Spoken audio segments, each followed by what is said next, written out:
think, yeah, okay, we're just going to go right into the matchup. We're going to go right into the 1-4 matchup. So let's go ahead and take a look at our deck lists.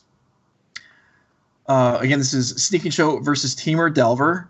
So game 1 is all about just Sneak and Show trying to resolve a show and tell or a sneak attack. If that happens, they win. If it doesn't happen, they lose. Yeah. And I think that used to be the mantra from before. So first of all, let's take a look at the list. We'll notice, like, I think the important thing here is to register what the counter magic suite looks like and how the flex slots are being filled in. So we see a couple copies of Spell Pierce, 1 copy of Impulse, and that makes sense in a world where we've got, Cunning Wish and Firemind's Foresight and that sort of stuff. There's been another list that's been recently popular as well, pioneered by JPA93, the Sneak and Show Master, which involves copies of Simian Spirit Guide and Daze. Just to combat the Delver matchup, I think you have more fast mana, and then you also have cheaper counter magic to interact earlier. Gives you a couple more explosive starts at the cost of potentially being a little bit less powerful in the later stages of the game. That being said, I think that because Spell Pierce costs 1 whole mana, we're going to see. I think this is going to cement the matchup further in Delver's favor, just because to protect the combo is going to require more mana to play through cards like Daze, more mana to play, your expensive spells. And, if there's a Wasteland in the mix too, things get a lot trickier. Right. All right. So let's see if we can switch over to the Temur Delver list. Theodore Jung with Delvers, Dreadhorde Arcanist, Tarmogoyf, 1 Hooting Mandrills. That's actually nice. The Hooting Mandrills is probably more desirable than Tarmogoyf in some sense, because even if you have to wait a few turns, it's a 1-mana spell. And then Oko can actually bail you out if the show and tell resolves sometimes. Look at that hot tech, Joe. A main deck Klothys, God of Destiny. Not exactly a winner in this matchup. Yeah, in this matchup, not so much, but I have to imagine Theo just coming out of with the dub in the mirror match, it must have been incredible there, modifying the size of Tarmogoyfs and Dreadhordes and things like that. So yeah, Klothys is super cool. And aside from eating graveyard, it's just a clock that sits there. I mean, draining 2 points a turn, so swinging 4 life a turn, that's really kind of strong. It is. And we've seen a pair in some sideboards, and here we have actually one in the main. Yeah, and I like that. Yep. But I do think it's regrettable in this matchup. But let's go ahead and throw. It is nice that we have Tarmogoyfs, though. Not all these Rogue Delver decks have Tarmogoyfs now, and here is a matchup where you're going to want them, because we're going to want to be putting pressure on, because we're going to draw so many counters. We can probably hope to have 2, and then after that, we need your opponent killed. Yep, for sure. And also taking a look at Theo's counter magic suite, I think I saw 1 copy of Spell Pierce and 1 copy of Spell Snare, which is in addition to the Dazes and the Force of Wills. There might be Force of Negation in the mix. I'd be very surprised if we didn't see a Delver deck playing Force of Negation, especially as they gravitate towards like these Jund-esque strategies. Yeah, he's got 2 copies of Force of Negation as well. Yeah. So the spell Snare not going to do much here, except be pitched to other other forces, but. Okay, so that was a mulligan. I didn't really process what that was. It looked like there's a show and tell, but I guess we're missing some aspect of what we needed. That was really interesting. Not only was there a show and tell, there was also a sneak attack. I wonder if even maybe Andrew could have kept that hand and just gone turn 2 show and tell with the intention of putting sneak attack into play and then just hoping to top deck a big creature. Right. Yeah, because I feel, show and tell into sneak attack, if there's no, that's totally fine. I feel like you're going to be able to find, if sneak attack's on the board on turn 2, you're going to find a way to win the game probably before Rogue Delver manages to kill you. Yeah.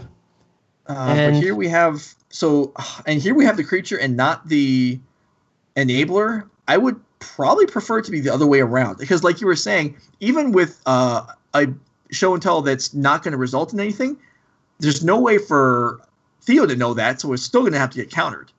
Yep, absolutely. We do have a Preordain in this hand, and we do have the Lotus Petal as well, so we could pop off as soon as turn 2 here if we find a show and tell off the Preordain. But even if we don't, we can still cast the Impulse for value. In this kind of matchup, generally speaking, getting a Gristlebrand into play should be sufficient. Oko, Thief of Crowns being a recent addition to the Rug deck that does make it, the Temur deck, that does make it an exception. This is not the best here. I think I am inclined to bottom. So our follow-up is going to be just the Impulse. Yeah, and this is what's going to happen here. And Temur did mulligan, so there's going to be some small limitation on how much counter magic and how many threats we can expect to see. Yeah, I don't mind keeping the force, but we're keeping the force will here. We're planning on this game taking a few turns. Then we're not hoping to just impulse and try and win, because I think with one force will and no additional blue card, we're probably waiting. We're probably not just jamming. That makes sense to me. I think the important thing here is that we're going to have to get a little bit lucky with our top decks and make sure that we don't draw extra copies of Griselbrand or Emrakul. I think at this moment we just need to be lean, and we need to have blue cards to sort of just develop and sculpt and get our hand prepared for the inevitable counter war. What's interesting in this list, though, is that we're playing a couple copies of Omniscience, so it's not like drawing Omniscience here wouldn't be bad. As if there were extra copies of Griselbrand and Emrakul, like you feel a little bit bad, but the Omniscience can at least pitch to the Force of Will, which is going to be good. I'm a little surprised that the Lotus Petal came down, as there seems to be no benefit to doing that. Yeah, that's an interesting one. I think potentially we could broadcast that we have a Spell Pierce in our hand, but since it's open deck list, both players know that there's probably nothing that's going to get Spell Pierce this early. Right. I mean, the only, I mean, it's, likely it won't make a difference, but if Brainstorm is drawn, it's possible the Lotus Petal would want to get thrown away, and we no longer have that option. Yeah, that's true. Once it's in play, we can't put it back into the deck.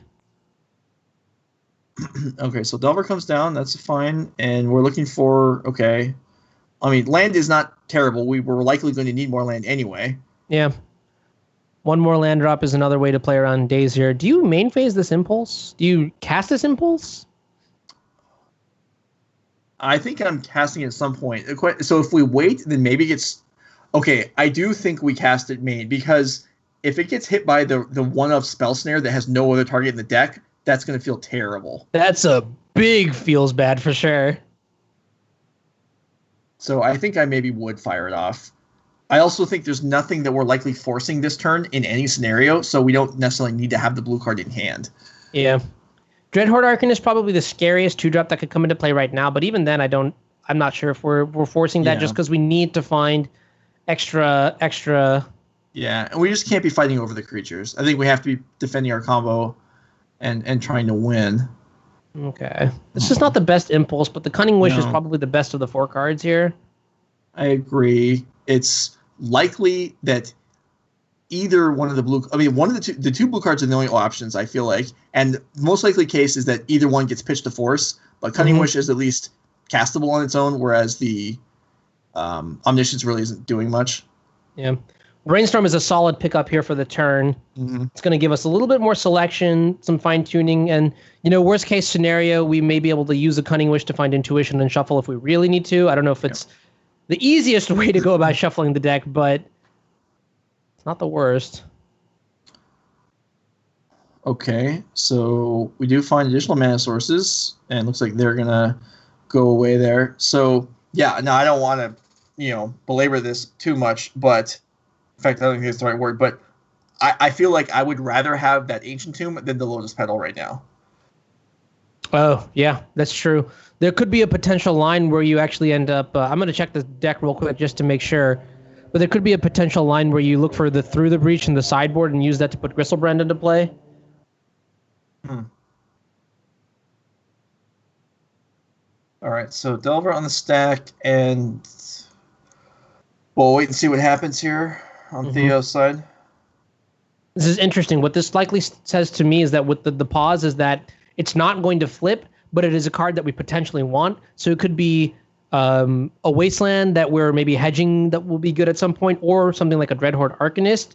What's interesting here is, just for anyone who is learning about the deck, is that there's a sweet interaction between the Delver of Secrets trigger and the fetch land in play, which is you basically get like a pseudo scry. You get to see the top card. If you like it, you can draw it. But if you don't, you get the luxury of fetching it away, which is why we'll often see, an unflipped Delver of Secrets paired alongside fetch lands. Oh, that's interesting. All right. Another Delver comes down. That could have been the card that the Delver was I thought that revealing. Too. Yeah, it could be. I mean, it could have been. Well, it could have been the land. It could have been anything really. But yes, Delver would make sense. Debating Now that with the fetch lands, we actually get 2 shots at flipping at least 1 Delver next turn. Mm-hmm.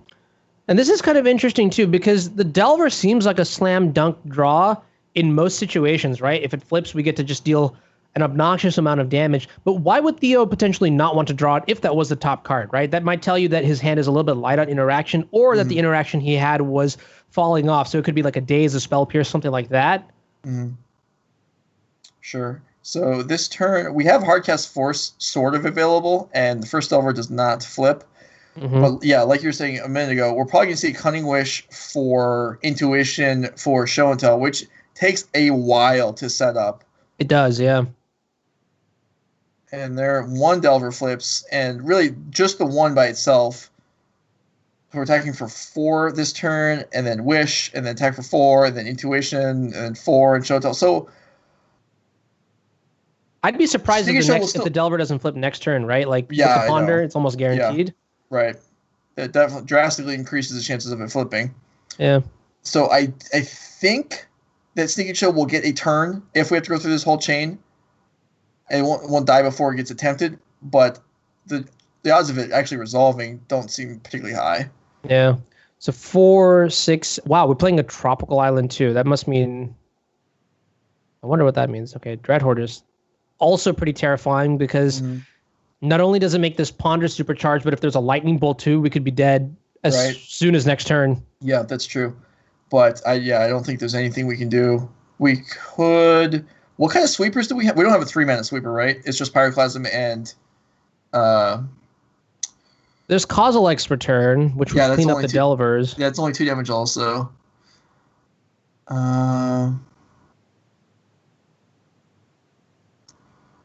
That's tricky. Yeah, maybe it's just that.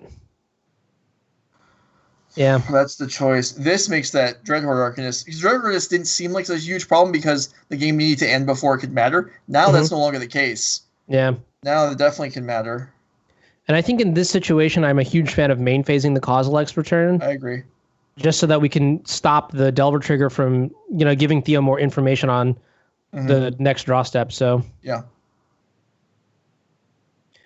Slight optimizations that do add up a lot. Okay, and it looks like we're going to get to the untap. So, and this isn't a spot where you can. So by waiting for, I guess we get to see what the draw is going to be. Well, okay, we don't because it wasn't a reveal. And yeah, so this is something where we gained card selection on Theo's side by waiting on the return. Yeah. Okay, and this is a great opportunity to use the Kozilek's Return. Do it before the draw step, before they can find another, Force Will or blue card or ponder into any of that sort of stuff. Theo's going to see a lot of cards this turn, and I bet he's very happy about that. Yeah. Now, we are in a spot where either Show and Tell or Sneak Attack off the top, we do have Force to Protect It and Gristlebrand. It may still be enough if there's going to be 5 cards in hand, which is a lot. Yeah, this is tough. But it really does have to be exactly force, right? Because if we draw something like Show and Tell, Pierce isn't going to be good enough. The Dazes are falling off at this stage of the game. I mean, this is one of the things that's actually really interesting, right? With the printing of Force of Negation, I feel like the combo versus Delver matchup has significantly shifted over to the Delver side. I mean, by a couple points, maybe not like too dramatically. And it matters a lot, right? Like having 6 0-mana hard counters in this kind of deck really allows you to deploy to the board while also having an adequate amount of pressure to just make sure that the game ends quickly enough. Yeah. If an enabler is drawn, even if there are double Force and 2 other blue cards, that would leave just 1 card in hand and I guess not too much food left for the Arcanist. A little bit. Wasteland, okay, actually doesn't matter. Let's see hardcast Force Negations, but in the grand scheme of things, if we get to untap, that's also hardcast Force of Will. Those are the 2 red flags that pop off in my mind. I think in this situation, we'll see if Andrew fetches, maybe to deck. I would fetch at least 1. Yeah. Okay, there's another land. This is going to get worse fast. Yeah. And here I almost wonder if we start just keeping Flooded Strands in our... I guess we can cast Force of Will on something. I agree with you. I think we need to keep it also so we can pitch it to a Brainstorm. Yep. Because we can hardcast Force here, and okay, now we can pay for a Daze on the hardcast Force, but what are the odds any of that happens? Yeah. I think we just need the cards in hand.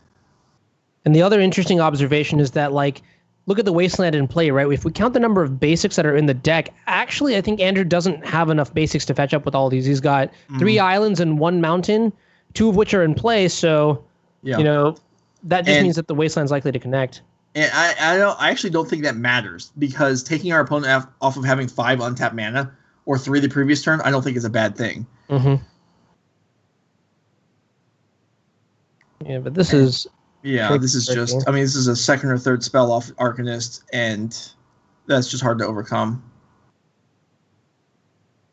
This is one of the reasons why the Rug Delver deck is actually so terrifying. I mean, we're finally getting to see it like in action after, however long, and the Dreadhorde Arcanist really is one of the strongest cards to get added to the Delver arsenal. It's one of the few things that Delver actually lacked in past, right? Was actually a way to get ahead on cards. Before we saw that they would leverage, just like big creatures like Tarmogoyf to sort of, aggressively take down the opponent and just barely squeeze out wins here. But Dreadhorde Arcanist gives the Delver decks a lot of staying power, and the fact that the Kozilek's return wasn't able to handle it is a huge deal here. Yeah. So what do you think is more significant for the Rogue Delver deck? Not just in this matchup, but just as a gain for the deck. Force of Negation or the Arcanist? Oh, 100% I would lean towards the Arcanist. I think so would I. Yeah, the Muldrifter effect is what enables cards like Force of Negation to actually see a lot of value. Like at some point of time, like you can Force a Negation or you can use a Force effect multiple times in the course of a game, but it's not going to matter much if you don't have the resources to all cast all of them. And yeah, this is so brutal. The last few draw steps have just been duds for Andrew here. Well, I really feel like we should be holding at least one of these. The Arcanist has run out of spells to cast. Okay, maybe I understand why Andrew is playing these out. Maybe he's just trying to draw into maybe like an Omniscience or something like that. But 4, 5, 6, 7. Yeah, that's so far away. I mean, okay, sure. Yeah. But Double Bolt's going to clean it up there with Arcanist, so. Okay, so that is game 1 going the direction we thought it would, taking longer than we expected maybe, but I guess both players mulling, that slows down the match. And so here we are alongside the sideboarding as we can take a peek at what's going on. Yep. This is interesting, Joe. What do you bring in? Well, I like those lightning bolts because we lost that last game. We didn't lose it to the Arcanist, and we didn't lose it to counters. We lost it to the Delvers or the counters. We lost it to the Arcanist. Yeah. So I definitely like the bolts. Looks like, okay, if I'll storm, that makes total sense. Yeah, I actually really like all the cards that Andrew's pulled off to the side here. They look... all those cards seem like they'll help quite a bit. Now, do we have room for them all? Let's find out. That's sort of tricky. This is where like the nuances matter a lot. I feel like you want some of the counter magic. The slower cards like Intuition, I could see getting rid of as Andrew's pulled to the side. Maybe you can mess around with some number of the Gristlebrands and the Emrakuls and the Omnisciences, but that's dangerous because if you take too much of your combo out and you bring in too much interaction, you by nature of just not being as, I guess, cohesive as a combo, you will potentially lose games that way. So it's going to definitely be tricky here. And also looking at, I guess we'll take a look at Theo's deck list here now. Theo's got a couple good cards. Just to finish up on the previous side, it looked like if the Cunning Wishes are coming out, I feel like the Omniscience has to come out also. Interesting. Yep. Because there were not enough cards pulled aside yet. And instead of not bringing in as many cards, which is what it looked like it was happening, I think we should take Omniscience out also. Because why is it there? If we can't Cunning Wish and instant kill with it, then I don't think we need it. Solid point. Yeah. Okay, so now we go. And okay, there they go. Yeah, I like that. So let's go ahead and go to the other one. Yeah. And so here, I'm a huge fan of bringing in the Red Blasts. I'm a huge fan of bringing in the Sylvan Library. The Lightning Bolt effects are not going to be as good in the post-board games because they're not going to interact too well with the sorceries and enchantments that are going to go in the stack. How do you feel about Winter Orb in this matchup? That's a tricky one, right? That is a tricky one. It makes it very hard. It makes it very hard to go off a second time. Yeah. But I don't know the matchup well enough to know how often going off a second time actually happens. I would lean against it. So it also depends. So we have 4 cards that we know we want to come in.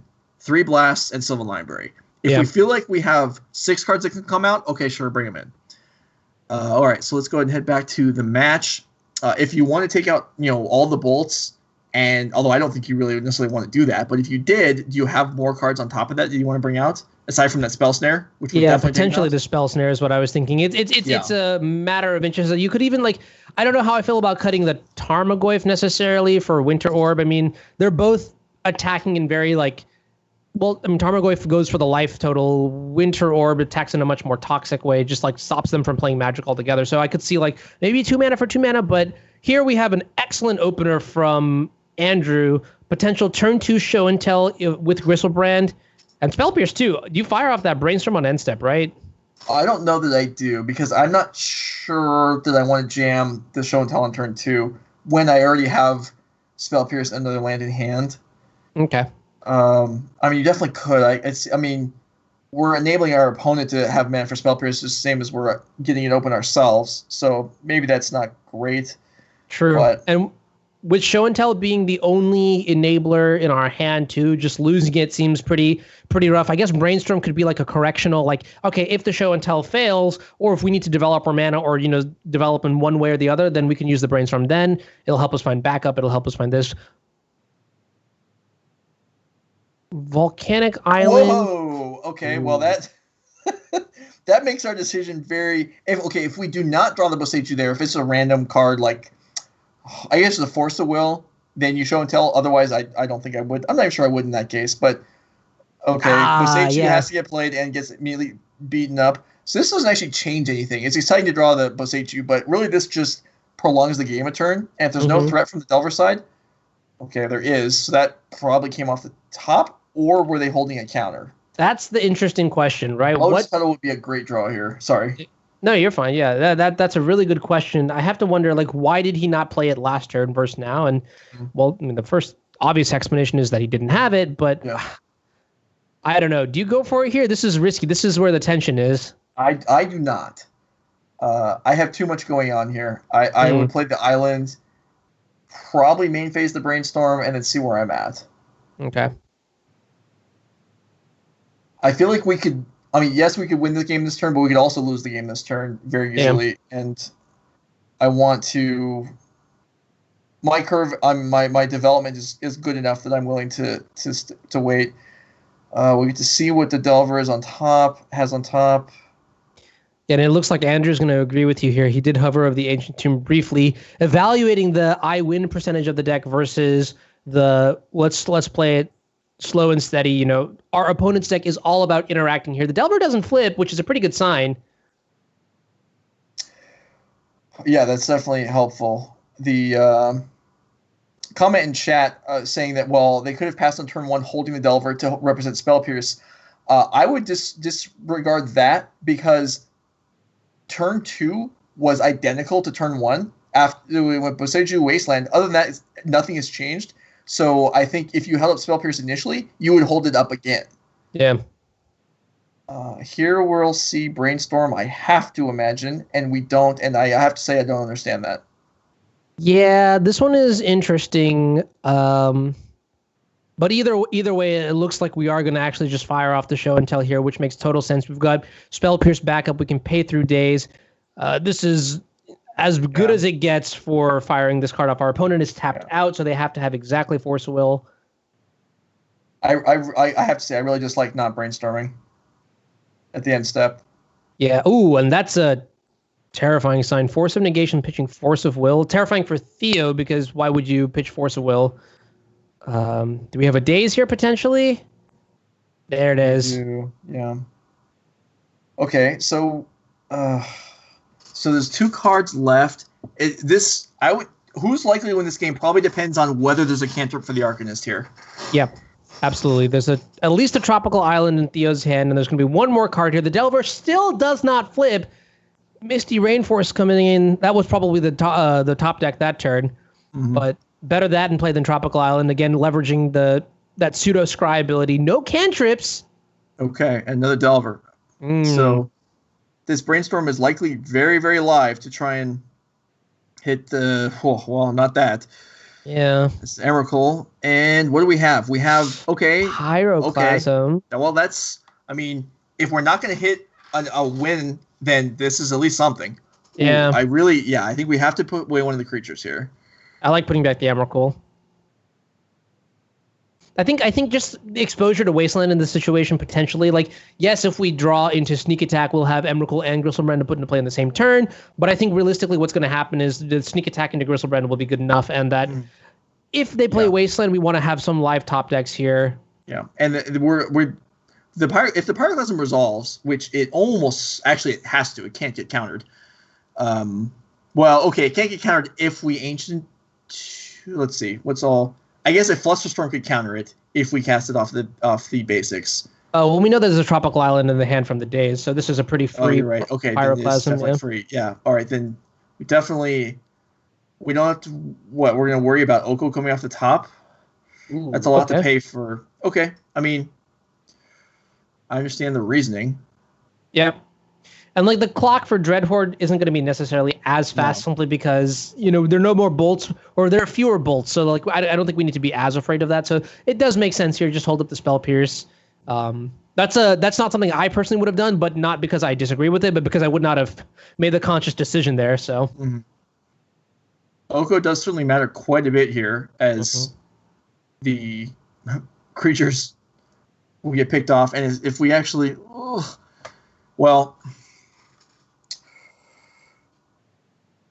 turns are taking by. I mean, this is fine as long as no cantrip is drawn. Theo can draw counters. Yeah, and that's not a problem because the counters are covered. Yeah. Oh, and there it is. Okay. Showtime. So if we Ancient Tomb, we cannot draw off Gristlebrand, but I don't think that matters. We're probably not even putting in Gristlebrand. Pyroblast and you got to double down here, right? Yeah, there's nothing to do besides Force. If there's a Flusterstorm or another Blast, then that sucks. Or a Lightning Bolt. Lightning Bolt would also be an answer technically here because it would just go face. But that being said, I think it's still. You're right. Yeah, there's nothing else you can do though. Okay. What? Is that the creature you would have played? I don't know. I mean, this is. Oh goodness, are we seeing? This is it. This is. I think Theo's posturing to just try and top deck Oko or something like that. Sure. Oh, why wouldn't you? But you got to risk it for the biscuit. I mean, I think Gristlebrand can't draw cards anyways, and if Emrakul does connect, it's all the same. Like if you untap, arguably the Emrakul is better. So I think in hindsight, this was the correct play here. Yeah, they both win the game, but Emrakul. I think you're right. I was initially trying to think of reasons why the life game would matter, but it doesn't. Yeah. Yeah, Bolt kills you either way before combat actually completes. Okay, so we have an even up match here. And both games have lasted.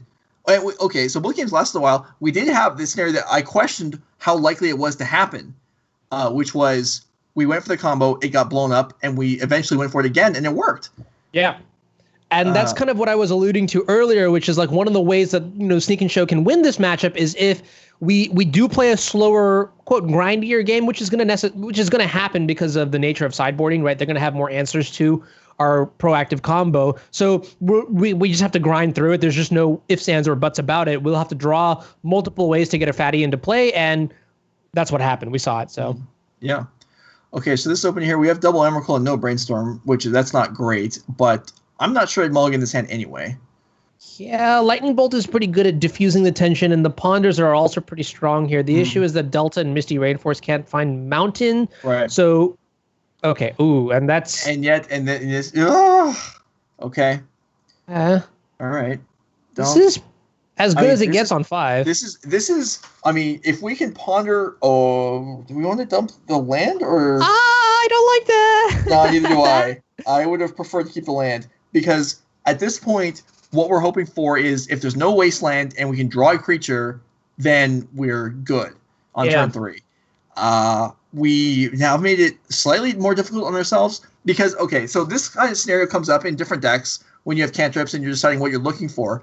And in this case, we left ourselves the extra cantrip and Ponder's a powerful card, but one of the cards we're digging for is the card we just got rid of. Yeah, exactly. So there's like a weird double mind here, like a, I don't know, logical fallacy, but maybe the ponder gets us a land plus something else. I mean, we're banking on, okay, and this is incredible. Now we just ponder looking for mana. Yeah, now we just need a land, and we have 2 ponders to get it. So okay, this worked out fine. Ooh, that's very good, right? That's okay. So at this point, we need land, and what we need to think about though is what happens in the scenario where our opponent has a wasteland. Because they don't have one, we're good. But I think we probably just have to. I mean, we need a land source anyway. It's hard to pass this up, right? It's super hard to pass this up. Yeah, and this is also just really interesting. We're keeping the Lotus Petal and not the island. I guess this gives us the option to play both cards next turn, Pyroclasm or Show and Tell. No, sorry. It does give us the option to play Pyroclasm next turn. I'm sorry. But given the situation, I mean, the Delver didn't flip. Again, these Delvers are just not. Yeah. These Delvers are over 5 in crucial turns of games. I know. The tension just builds more and more and more. And I mean, in this situation, we prioritize flipping the Delver here, but I also guess we prioritize surviving. I doubt Boseiju. It's a 2 of, right? You can't just shuffle in the blind hoping to find a wasteland here. So this could take over the game. It might not. I wouldn't even be surprised to see Theo like sandbagging wastelands here just for. Sure. Yeah, if you had one, there's no reason to play it here. Yeah. Okay, so here comes Boseiju on the way down. Do you ponder first? I don't think so. There's also just a real argument to Pyroclasm this turn as well, since we know the island is on top, but. I don't know if I buy that because killing this Delver seems irrelevant to the current standing in the game. What would be good here? A 1 mana counter and a land would be good. Okay, so there is a reason to not play Boseiju first, because if you ponder first, it will not get spell pierced ever. Yeah, that's true. Boseiju first, it'll get spell pierced 100% of the time, and so I think that was a mistake. Now, likely it makes no difference, but I do think that matters. Yeah. And this spell pierce on the ponder is just a huge tell that Theo does not have wasteland, because otherwise I think you'd just be happy with the ponder resolving, and then you just get rid of the Boseiju and everything continues as normal. Oh, no wasteland. Okay, so now it's on Oko, right? That's all that's left realistically for the Delver side. Yeah, that's true. Sylvan Library. I was about to say Winter Orb, but I guess Winter Orb could get through because there's a land on top of the deck. Yeah. So this is crazy. I'm actually just wondering here in this situation, right? We show and tell. God, untapping with Boseiju is, you never want that to happen when you're playing. Right, it's so scary. Against okay, so we put the Griselbrand into play. We're at 15. We're going down to 13 here. I guess we can only pay life once. So technically, if Theo is able to pay 8, I think. Wow. I think there's the only scenario where you actually draw. I would not draw. I would absolutely not draw. The only reason to draw a card here is if Oko is on the stack. That's the only scenario where I would draw a card. Yeah. I just feel like Griselbrand, the life-linking 7/7 is just more than enough. A healthy creature to handle. But it's also risky because we know Theo has Force of Will in his hand already. We only get to draw 7 cards. That means that we have to hit multiple forces, or maybe like Red Blast. We have to hit multiple counter spells that we can cast on this turn if Theo also has the Oko. This is interesting. It is. Okay, we found a force, which admittedly it doesn't feel like enough if Theo can find Oko. So now the odds of this happening are tiny, but like we are somewhat vulnerable now to burn spells, I guess. Awkwardly enough, yeah. We have to force on a second lightning bolt now. We didn't before. I don't know if that really matters. Yeah, no, definitely pay 8 in this situation, potentially, just to, if you have like a brainstorm or a preorder and you get to see the next 2 cards, even if the first 2 are duds. Digging for, okay, this is it. There's 4 cards in hand. It has to be Oko, Force, blue card. We know the Force is there. Mm-hmm. How many copies of Oko are there? There are 3 copies of Oko in Theo's list. Oh and we're tapping a lot. Oh, there's my. One. Do we have it? Did we find the blue card, Theo?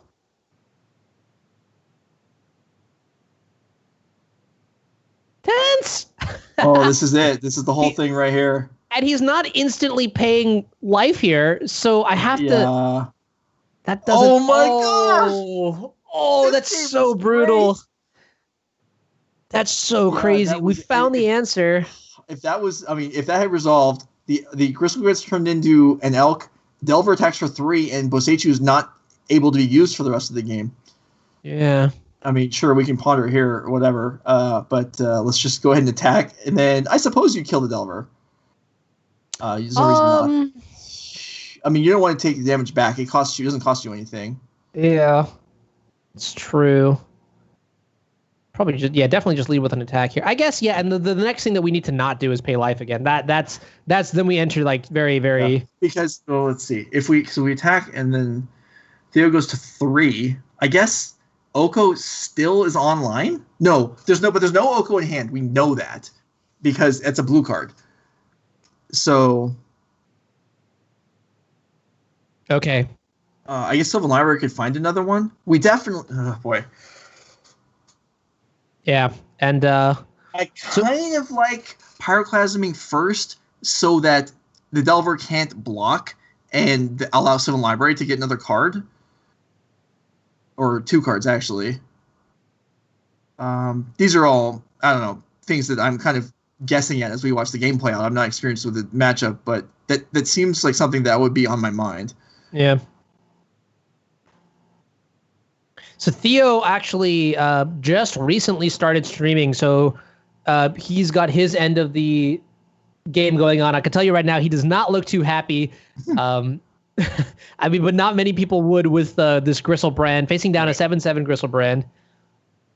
So I've been criticizing a fair amount of plays. I really like not playing the Ponder there, as it's a blue card, and if some kind of counter battle happens, then we have the pedal up to generate mana in case there's a Pierce that we need to pay for or something like that, or some other better card we come up with. So I'm good with the Ponder not being cast. Yeah. And that's it. And Sneak and Show battles back from what I would say looked like fairly bad positions in 2 of the games to this was a mulligan to 5, right? They mulligan to 5 this game. You're right. It was a no land 6, which I think had 3 wishes or 3 show and tells or something, and then going to 5, and so we'll kind of table further discussion on that because the backup match is still playing, or the other match, the other semifinal match. So let's step in to I believe. Tell me that again. This is game 3. Yeah, sounds like it. This is game 3, and things look bad. This is a little bit blurry. I can't tell how many cards are in hand of the Snow player. Elves looks like it has 5 damage on the board, which is the life total of Patrick, but Elves has nothing else coming except maybe another Dryad. The cursed Progenitus is in Adam's hand here, and I think I see like a abrupt decay. I see Swords to Plowshares. Okay, yeah, and writings on the wall there. So no place in hand, and so that is it. Our finals today will be Sneak and Show versus Elves. Okay, and it's been a long day. We've had 7 rounds of Swiss, an incredible top 8 so far. Just a lot of players duking it out, trying their best here, and I'm pretty excited for the final round here. Do we know what the pricing is? I think it's a nice chunk of change for first place, right? We can bring that up. It's $500 for first and $250 for second, and that's the only 2 players we have left. Okay. The other players that we just saw eliminated went home with a 175, and our top 8 players grabbed $100, which is nice for them. Also, all 8 players in the top 8 receive a set of KMC sleeves, courtesy of KMC, to be sent out by Nerd Rage. So thank you for them for sponsoring us. Thank you for everyone that played today and is watching along with us. We have 1 match left to go. So Elves versus Sneak and Show. I don't know if we're getting started immediately or not. I'm sure the players might want to take a minute, especially the Sneak and Show player is probably hyperventilating after the end of that last match. You put the Boseiju into play, and you're just like, don't have the wasteland. Don't have the wasteland. For it to die, and it lives, and things, and even from there, things were still, in doubt when the Oko went on the stack. Yeah, which is incredibly crazy. You force an Oko, knowing your opponent has a force in hand, and just have to wait for them to find out if all they need is a blue card, and it wasn't there. Yeah. So, okay. we're gonna take 2 minutes off, and then we're gonna come back. Araga and I will make our picks to the finals, and then we'll finish up the rest of the day. So thanks for joining us, and we'll be right back.